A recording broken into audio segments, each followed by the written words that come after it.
because they like to score big numbers. The number one in offense. They like to increase their chances of scoring.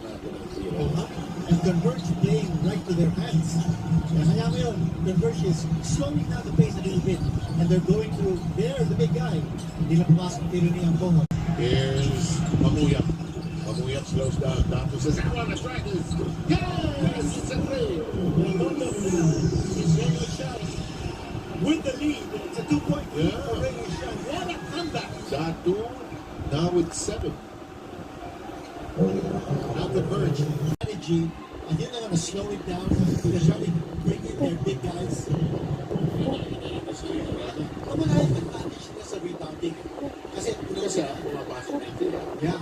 Pinuupo nila si Aranya tapos si Patasar. Now they're back to the tower combination, which is what they need. Baltasar, turnaround shot, no Dato.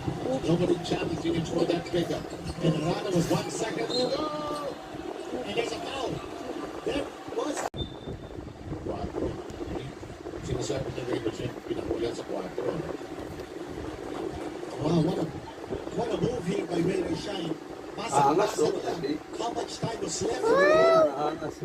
And they needed to take a shot. 1.2 seconds to go. And there will be free throws coming up. Incredible.